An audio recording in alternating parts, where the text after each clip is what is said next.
I started to find out that when I started, everything could be done by one person. You could do something and get a lot done, and oh, look, I created something.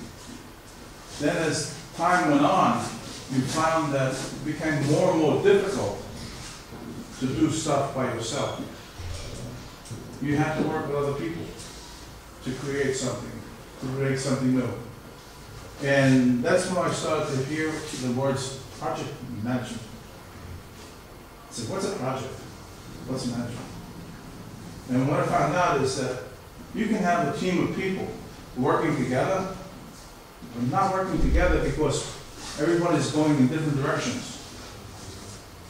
And the idea of project management is that someone leads the team and provides the direction and the guidance, the management, so that the project can go from here to that goal at the back wall in as straight a line as possible. Not to go here, here, and here and create crazy work and work that gets thrown out. There's no results. What you want to do with project management and project managers is to take the team, make it work together, make it an orchestra.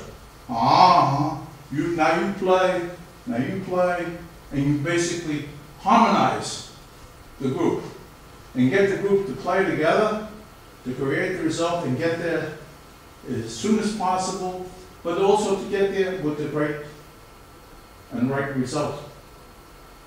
And the result is important because it's not good enough just to get there, and it's not good enough to just deliver something. You have to get there with something that when you finish achieving it, people will want to take it and use it. And part of the project manager's job is to not only orchestrate the work and getting the work done, but getting the work done so that it creates a satisfying result. A result that makes the product useful for the people that are going to use it. So one of my thinking as I started to move along in my career was, hey, I'm working down here in the team, and this guy up there or that lady up there, they're crazy. They don't know what they're doing. They're managing us, but they're not really managing it for the good result. They're just managing it to get to the end, the schedule. The schedule is not the most important thing. The most important thing is to get the result and as close to the schedule as possible. And as close to the budget as possible. Because if you don't create the right result, what you will achieve is nothing. It's garbage. You can take it and throw it out. What I want as a project manager is I see people above me, I say, no, go away. I'll be the project manager. Because I have the ideas, the leadership, the vision, and I can see what the customer wants and what the customer needs. And I can orchestrate the team to get that result. And so I was motivated to lead the group. That's what project management is about, to lead the group. To lead it for the best result. And that's why I got involved with project management, became a project manager. Sometimes it's very frustrating when you're working with people. Because lots of people have different ideas. And what you need to do is you need to bring the group together, listen to the ideas, work with each individual, work with the team, and as the leader, provide the decision of which way to go. And it's ultimately the project manager's responsibility to guide and make the decisions. Take the input, but lead and make the decisions. And if you make the right decisions, you will create something good. And in the end, after the project is complete, you look at what you've created and say, oh, I've created something that's useful. People are using it. It makes me feel good. Okay, now that project's done, time for another project. And you work in project management for a certain amount of time. It's a career, but it's only a career for a certain part of your life. At some point in time, you have enough knowledge and capability for being a project manager, that you know all about the business, you know all about the products, you know all about people.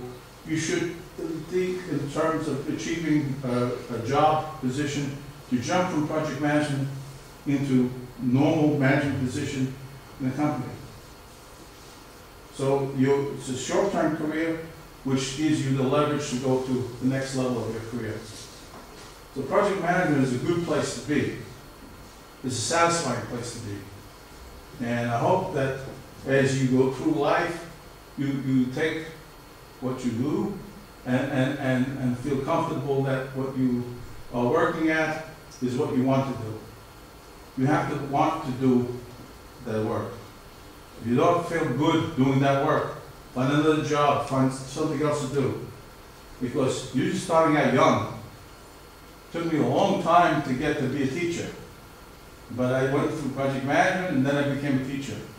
And each step along the way, if I didn't like it, change jobs, move on. Do something that you want to do in life. Because life is really not that long, it's short. So be comfortable with yourselves and be comfortable with the decision you made here at the university. So that's it.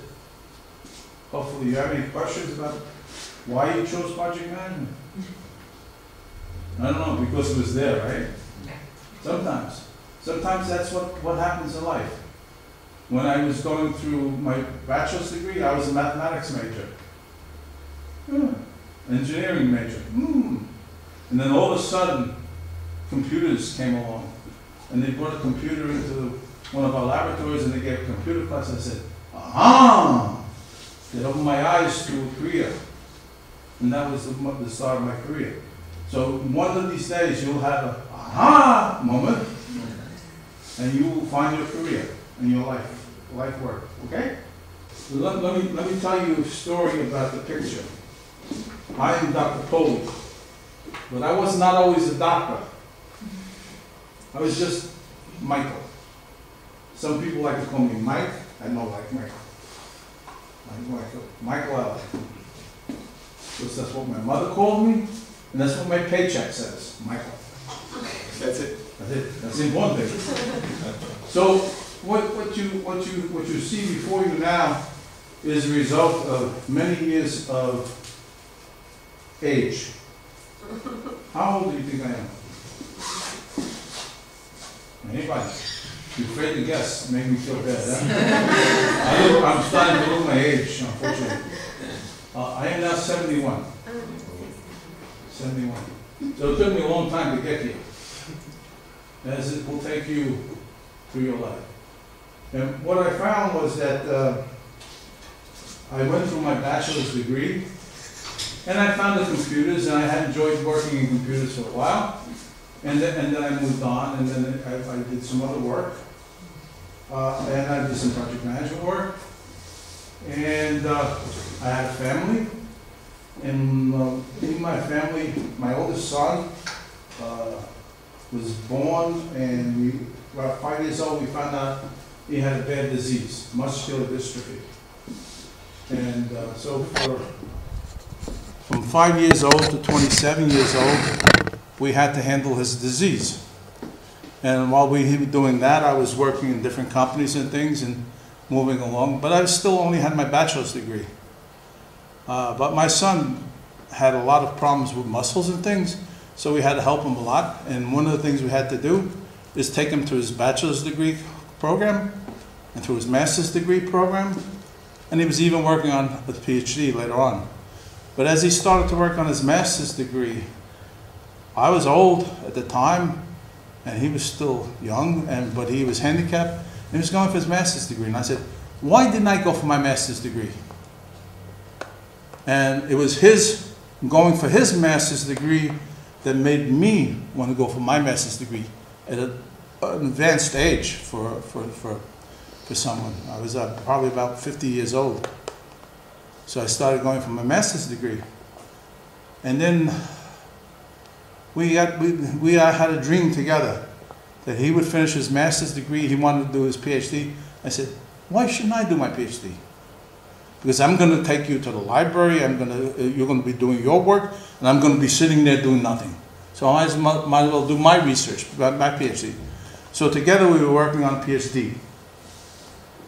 Okay? So it was his disability that gave me the capability of what? I'm going for master's degree and PhD. And by going for master's degree and PhD, I learned there was more to life than just working in a company. I was working at AT&T at the time, and AT&T had a policy, if you get old and you get white hair, it's time to leave. So they do what they call downsizing. It's like musical chairs. They have so many chairs in the company, and if you're lucky to sit down, you have a job. If you don't sit down in time, there's no chair for you, you're out. Okay? So I went through musical chairs 3 times.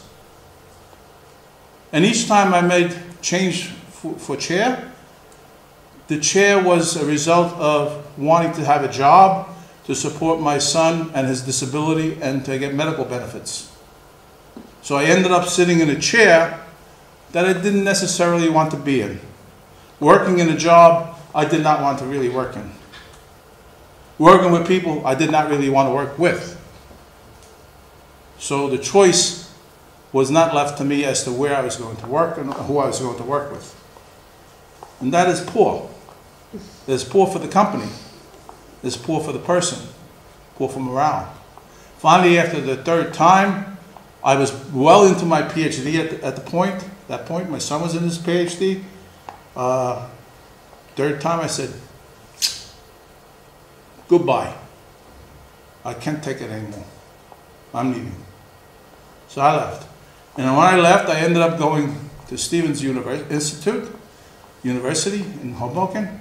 Finished my PhD there. Started to become a lecturer, a teacher. Unfortunately, right after the 1st year of being there, my son passed away. Whoa. We thought that was bad. Very horrible to lose a son. So I stopped my PhD. A year later, almost to the day, my mother passed away. Oh. Still, it's very hard on your heart to lose a son and a mother a year in a row. And then, where are you? I still do not have my PhD. I have a job. And I'm teaching. Okay, it's okay. So I immersed myself in teaching. And then finally, one day, I went to a PhD defense. You know what a PhD defense is? Someone else has already finished their PhD, and they're getting up in front of the group to explain their results. And I'm sitting there listening to this person give their results. And guess what? They're stupid. What are they talking about? They're not saying anything. Their PhD is garbage. Much inferior to what I've already done. All the work I already have in my computer and in my brain. So finally, this is in December of 2005. I go to my mentor and I say to my mentor, I am finishing my PhD and I'm graduating in April of 2006. He says, no way. I said, there will be a way and I will do it. And guess what? I did it. That's the day of my graduation. That smile is completion. Smile of completion for me and smile of completion for my son who never got his PhD. Because my PhD is really 2 PhDs together, one quantitative and one qualitative. So one of them is his and one of them is mine. But we graduated. And once I graduated, I started teaching around the world. So my PhD opened the door. Your bachelor's will open a door, only a small door. If you go for your master's will open the next door. PhD will open the next door. Life is a learning experience From the beginning, when you were born to when you die, you should always continue to learn. Even today, I continue to learn. As I was teaching and going through my teaching stuff, I learned a lot from my students.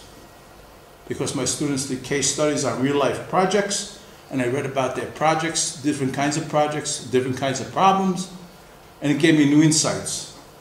And part of those new insights are built into the Strategic Project Management Program course. Those of you who are starting new, you go through Introduction to Project Management.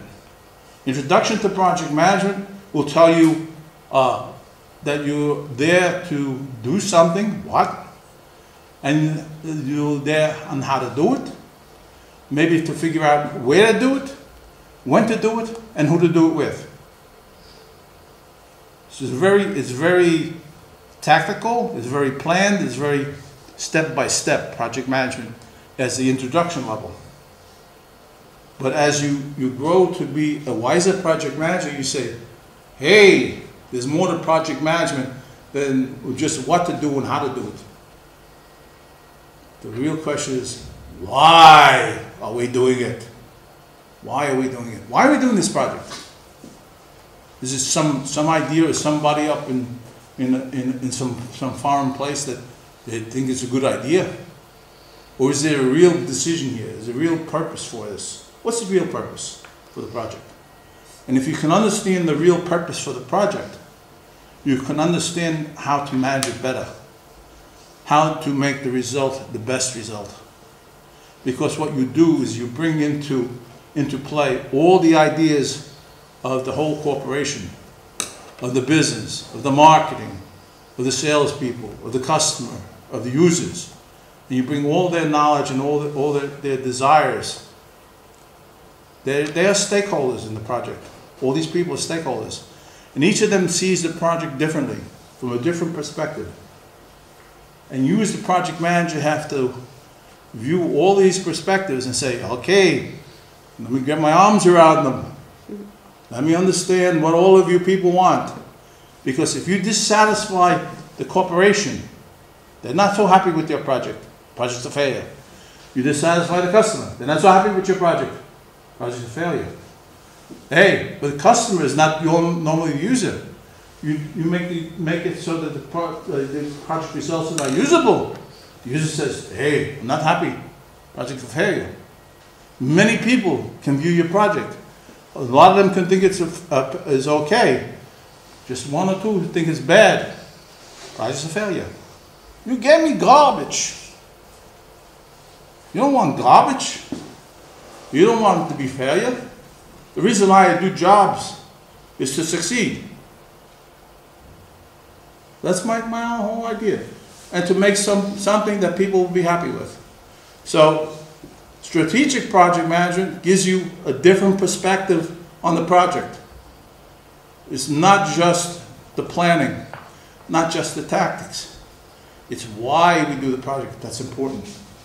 So what I do in the introduction is I try to give students an idea of my experience, a lot of real-world experience with many companies, some of them very famous, a lot of academic experience, teaching a lot of different courses, primarily in the end project management, but I taught managerial economics, strategic management, and technology management. And I believe that it's important to have more breadth sometimes in your education. Since 2008, I've been coming to Serbia. I think Bojan might have mentioned that.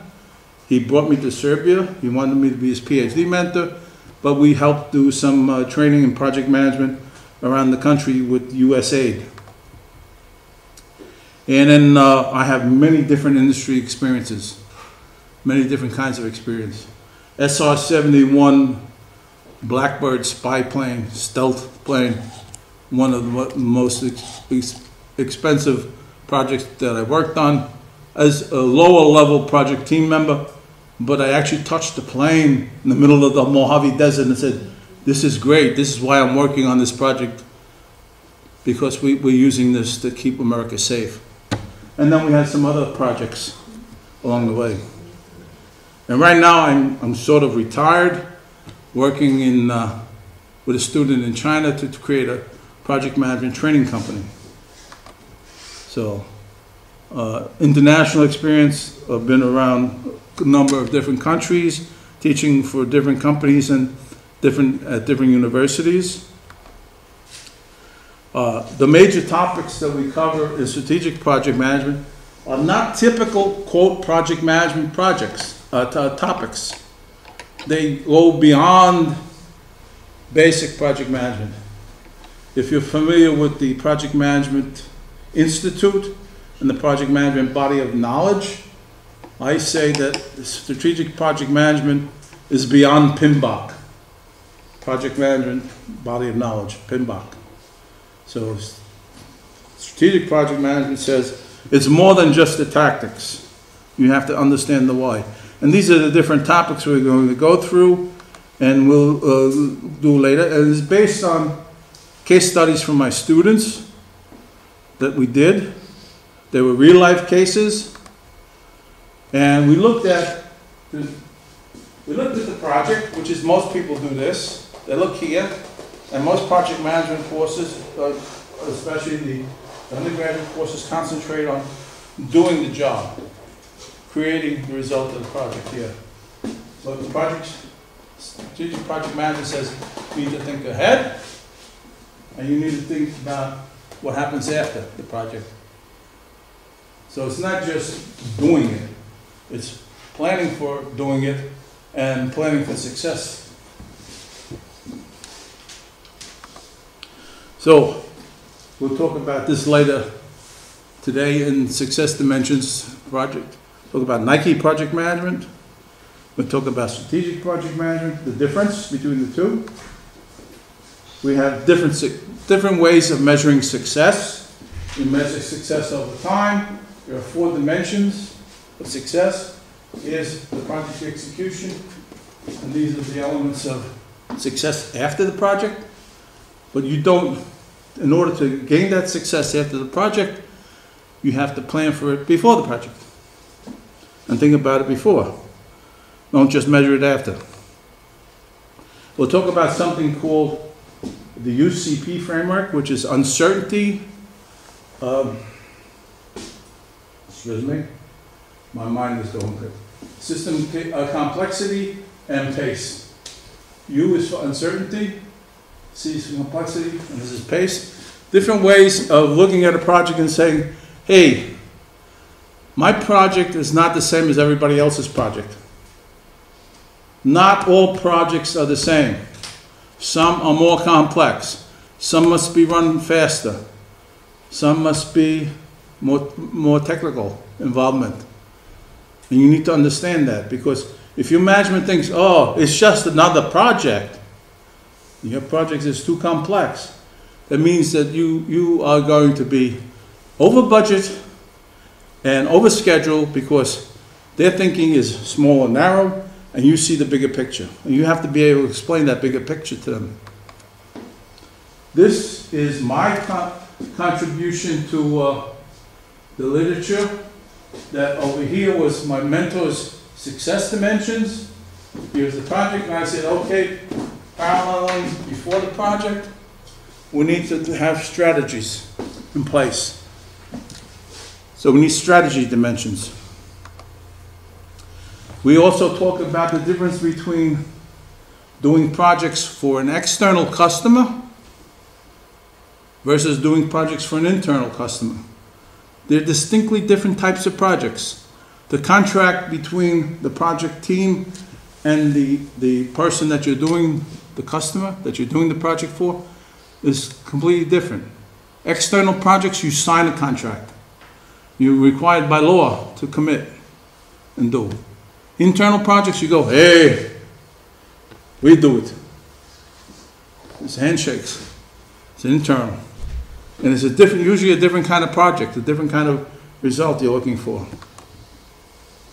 So we talk about a project strategy, again, before the project execution, that relates to to external projects is somewhat different than a project strategy that relates to internal projects. And the key above all, see that word in the middle on the top? What does it say? Money. Money. How are projects measured? What is the result? The result is on money made or money saved. Or money lost. Yeah. Or money retained. It's always money. It's always about the money.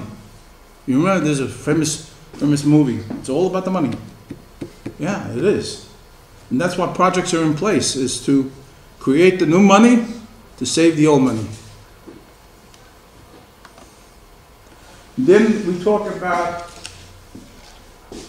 quote, project, which really ends up being two projects. One that satisfies the internal engine of the company versus the external requirement of the outside customer. You have to fix the internal engine of the company to make it work in order to create the new car. You have to create a new manufacturing plant, a new operation, and then that will create a new car. So that you have a more complex project. This is almost called a program as opposed to just a project. We'll talk about that. Then we look at the deliverables that we're creating, the result we're creating. And we look at a new framework, somebody called Weir and Clark. And this is a famous article in the Harvard Business Review. It's been around for a while, about new product development. And this is a classification scheme for deciding how to classify projects from the simplest project to the most complex project, based on process change and product change. Two things are changing simultaneously. And the question is, how do you balance them? And what type of project do you put together? Because a simple project requires a simple team, complex project, a complex team, and all the results in between can be very different and unexpected. By looking at your project from this standpoint, you'd get another feel for how difficult or complex the project is. Construct or model that we look at, that relates to the population of people that are going to use your project results, the stakeholders. Hey, do you have a new car? You. Do you have a new car? It's not new. Part new? It's not new, it's used. Fury. Yeah. Not new. Not new. Okay, you want a new car? Of course. Okay. So you're probably right now, your car is here, and if you see a new car, you may end up down here in this population looking for a new capability, new technology, new car. So what it says is that people that come to view your project result have a different mindset. And you need to understand what you're creating and the mindset of the people that are looking at your result. Because if you try to create the wrong thing for the wrong mindset, they what? Reject it. But if you create the right thing for the right mindset,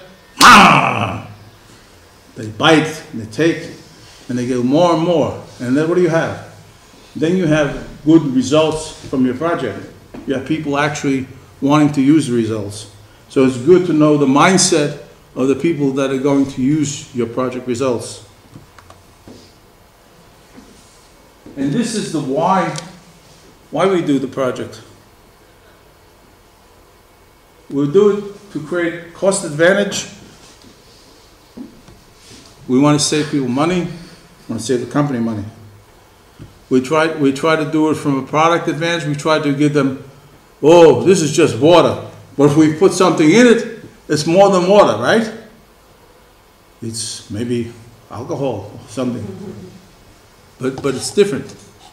So the more things you put in a product, the more capability, more functionality, you have a product advantage. And the customer focus is, hey, that particular customer is thinking about price cost this way, thinking about product advantage this way, and if I put the right product advantage and the right cost advantage together with that particular customer, I will hit the mark with them. The result that I create will make them happy. And then the final one is a project that I have to do to meet a time deadline. Remember a long time ago, Y2K? You probably weren't even alive when Y2K, right? You're still youngsters. You're still young, yeah? But basically, Y2K was coming around, and all the computers in the world were going to fail because everybody programmed the machines to only go up to 1999. And they said, well, what happens when it goes to 2000? All the computers are going to break. So they had to reprogram everything to be able to accept the digits beyond 2000, right? Like the 2099, or maybe 2099, if they were smart, right? Long thinking. But that was a project that everybody had to have done before the year 2000 came around. Actually, a couple of months before the year 2000 came around, because a lot of people had to have their systems tested and in place exactly when 2000 turned. So it was a time critical thing. Maybe the government says, new regulation, you can't drive your Fury anymore because it doesn't have the right exhaust system. You need to get a super duper catalytic converter. Okay, guess what? You're a time critical project now. Where do you find one of these things? Do they even make it for a Fury? Maybe, maybe not. If they don't, then you got to buy a new car. New platform, as we call it. And we'll talk about platforms and stuff too. But basically, these are the why you do the project.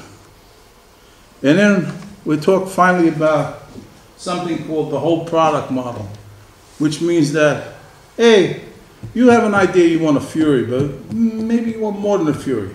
Maybe you want even more than that, and more than that.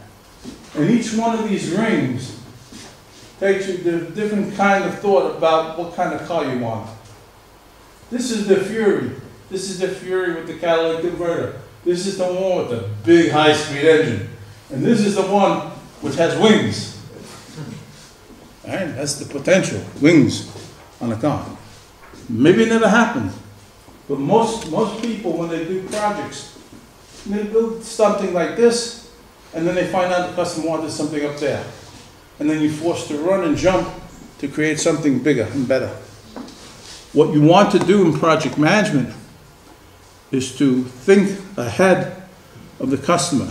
Not just build something for today and satisfy for today, but build something that can grow and be extensible for the future. And that's part of the project management and project management task, is to think ahead and plan ahead. And then this is a subset of that whole product model. So that's the deliverable. And those are the topics that we cover in the strategic project management course.